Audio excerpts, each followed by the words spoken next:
Antibiotics का अंधाधुंध इस्तेमाल चिंता का विषय बना हुआ है। कहा जा रहा है कि आने वाले दिनों में एक बहुत बड़ी मुश्किल पैदा कर सकता है। नई दवाएं इजाद कर रहे हैं, लेकिन नई दवाएं जो हैं वो इन दवाओं के अत्यधिक और गलत इस्तेमाल की वजह से जो है नाकाम हो सकती हैं। मेरे साथ बातचीत करने के लिए विशेषज्ञ हैं professor doctor Khilnani, doctor GC Khilnani, जो इस वक्त PSRI institute of pulmonary critical care and sleep medicine के हेड ऑफ द डिपार्टमेंट हैं दिल्ली स्थित इस संस्थान के, और ऑल इंडिया मेडिकल इंस्टीट्यूट में रह चुके हैं।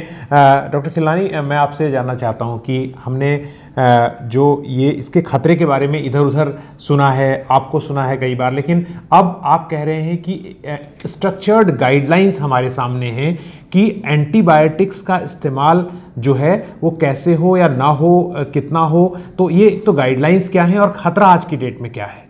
देखिए, पहले तो हम समझें कि एंटीबायोटिक जो होता है वो they our life saving drugs. जो इन्फेक्शंस होते हैं उनको ट्रीट करने के लिए यूज़ करते हैं। 1942 के पहले कोई एंटीबायोटिक नहीं थी जी। उस समय जब एंटीबायोटिक आई तो सोचा कि सब कुछ ठीक हो गया, इन्फेक्शंस का इलाज होने लग गया, लाइफ एक्सपेक्टेंसी भी बढ़ गई। लेकिन ये भी जाना गया कि जब एंटीबायोटिक को गलत तरीके से इस्तेमाल करें या कम डोज में इस्तेमाल करें तो फिर जो बैक्टीरिया होते हैं वो रेजिस्टेंट हो जाते हैं। उसको ऐसे भी कह सकते हैं कि अगर आप दुश्मन से लड़ रहे हो और आप अगर कमज़ोर हो तो दुश्मन और स्ट्रांग हो जाता है। या तो उसको आप मार दो या दुश्मन स्ट्रांग हो जाता है। तो आज हम इस कगार पे पहुंच गए हैं कि जो आईसीयूज़ हैं हमारे इंटेंसिव केयर यूनिट्स, उसमें पेशेंट्स आते हैं, इन्फेक्टेड पेशेंट्स भी आते हैं, लेकिन वहाँ के जो बैक्टीरिया हैं वो इतने कई बार रेजिस्टेंट हो जाते हैं कि कोई एंटीबायोटिक काम नहीं करती।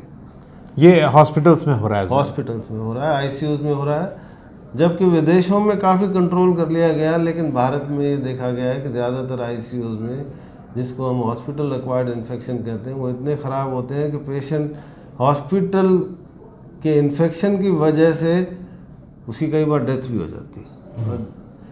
तो ये समझने की कोशिश करें कि ये क्यों होता है।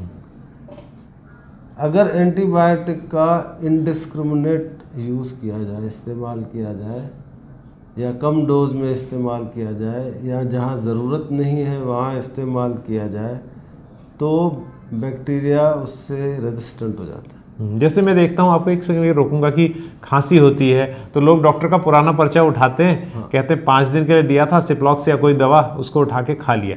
जो भी है, नाम मैं गलत ले सकता हूँ, लेकिन होता ऐसे ही है, तो वो बहुत खतरनाक है। आप हाँ, जैसे वायरल इन्फेक्शंस आजकल भी फैले हुए हैं, तो आप देखेंगे हर आदमी जो है ना एंटीबायोटिक ले रहा है। दूसरी बात यह है कि इंडिया में एंटीबायोटिक ओवर द काउंटर मिलती है। आप जाके, कई लोग जाते हैं केमिस्ट के पास, कहते हैं यार मुझे बुखार हो रहा है, तो वो उसको कोई भी एंटीबायोटिक उठा के दे देता है कि 2 दिन के लिए ले लो। अब किसी भी इन्फेक्शन के लिए जहाँ 5 दिन का कोर्स है, अगर आप 2 दिन का लेते हो तो आप एंटीबायोटिक का रेजिस्टेंस डेवलप कर रहे हैं। आप उस दुश्मन को और स्ट्रांग बना रहे हैं, क्योंकि आप उसको मार नहीं पा रहे। तो ये सब क्यों हो रहा है, और इसके लिए Indian society of critical care medicine, जो एक बड़ी सोसाइटी है, उन्होंने मुझे जिम्मेदारी दी कि हम लोग एविडेंस बेस्ड, प्रमाण के आधार पर एंटीबायोटिक गाइडलाइन बनाएं, जो कि इंडियन आईसीयूज़ में, स्पेशली इंडियन आईसीयूज़ के लिए कारगर हो, कि एंटीबायोटिक का यूज़ अच्छी तरह से हो, गलत यूज़ ना हो।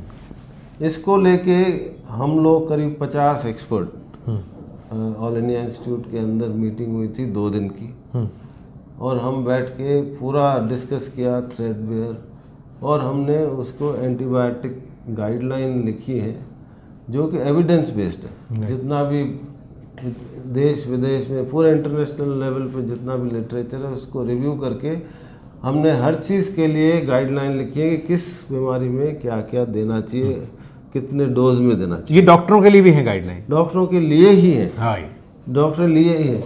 और इसमें सिर्फ ये नहीं है कि हमने निमोनिया के लिए लिखी है, हमने निमोनिया के लिए भी लिखी है, पेट के इन्फेक्शन के लिए भी लिखी है, यूरिन इन्फेक्शन के लिए भी लिए हैं, ब्लड के इन्फेक्शन के लिए, स्किन के इन्फेक्शन के लिए, और ब्रेन के इन्फेक्शन के लिए। तो ये अपने आप में एक कंप्लीट गाइडलाइंस है जो कि एक्सपर्ट्स ने मिलके लिखी हुई है। वो 1 फरवरी को ही रिलीज़ हुई है और एक इंडेक्स्ड जर्नल में पब्लिश हुई है, Indian journal of critical care medicine, जो कि इन्फॉर्मेशन है पूरे देश में, पूरे विदेश में जाएगी। मैं इसे हिंदी में कहूँगा, ये हिदायत है डॉक्टरों के लिए, और ये हिदायत आप कह रहे हैं पूरे दुनिया के डॉक्टरों के लिए, पूरे दुनिया के जो भी एंटीबायोटिक्स को दे रहे हैं मरीजों को। और जहाँ भी हिदायत दी गई है उसका जो प्रमाण है वो भी लिखा गया कि क्यों दी गई है। राइट सर, हम हमारे दर्शक ये सुनना चाहेंगे कि अगर 3 प्रमुख गाइडलाइन जो हैं डॉक्टर्स के लिए, वो आप एक्सपर्ट्स की ओर से क्या है एंटीबायोटिक्स को लेकर?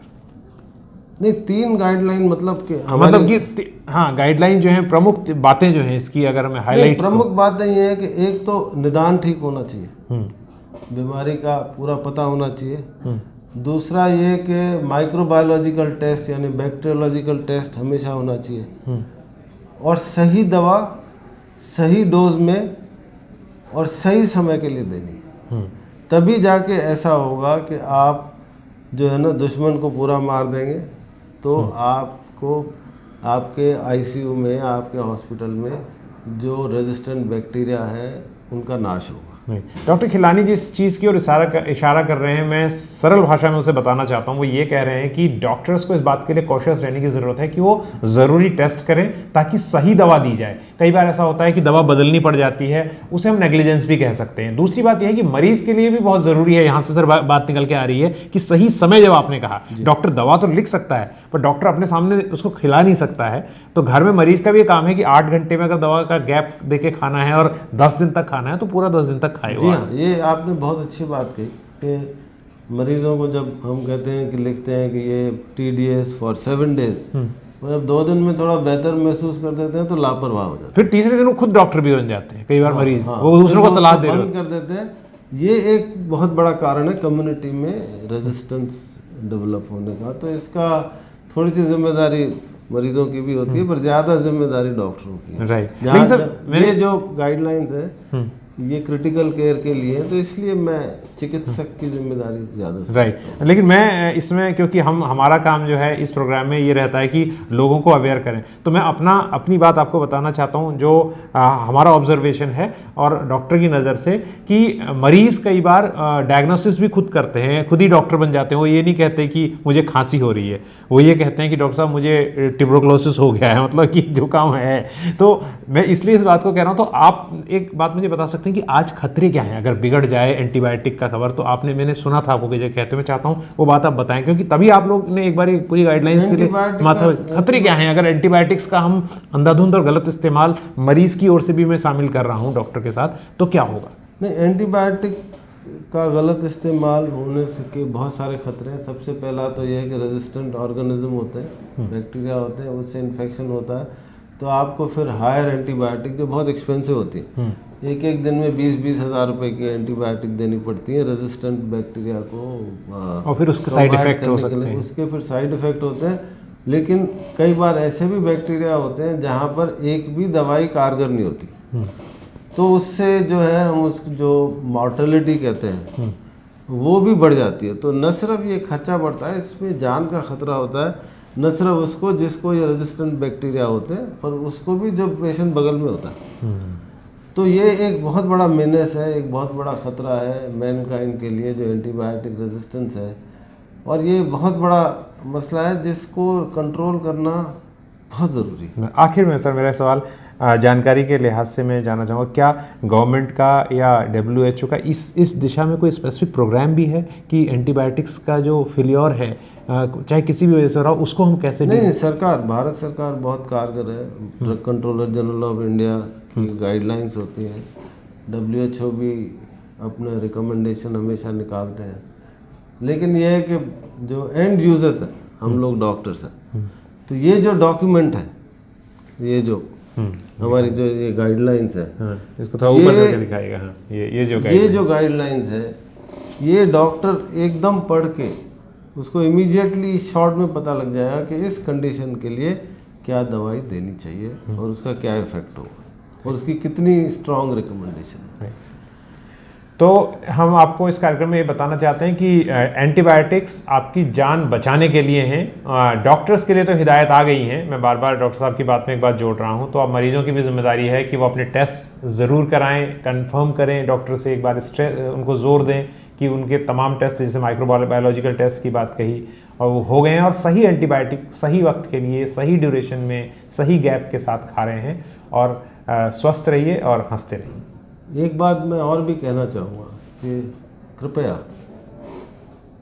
ओवर द काउंटर एंटीबायोटिक ना लें।